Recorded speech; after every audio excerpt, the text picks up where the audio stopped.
My name is Justin De La Cruz Pagasia from BSMT-5. What could be the application of IoT on the maritime sector? The maritime sector can benefit from IoT, Internet of Things, in various ways. Remote monitoring IoT sensors can track the vessel's performance, engine health, fuel consumption, and cargo condition, remotely allowing for protective maintenance and operational optimization.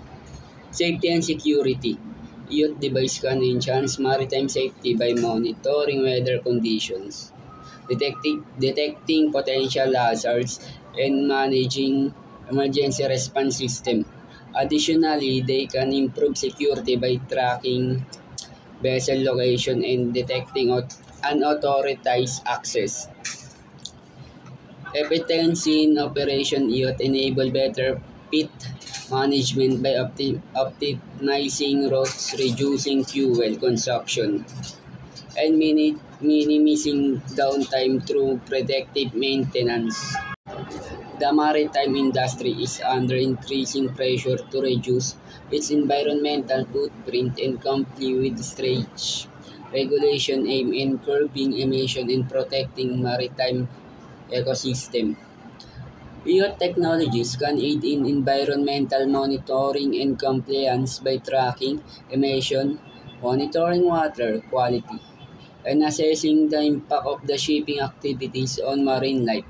For example, IoT sensors installed on vessels can measure air emissions such as sulfur dioxide, nitrogen, oxygen, and particulate matter in real life, enabling ship operators to monitor this compliance with regulatory limits and take corrective action, and if necessary, additional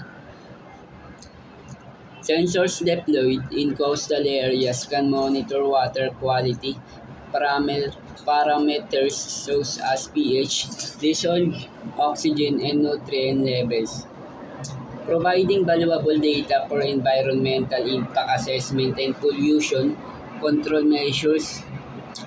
In conclusion, IoT has the potential to revolutionize the maritime industry by enhancing safety, environmental, operational efficiency, the promoting environmental sustainability.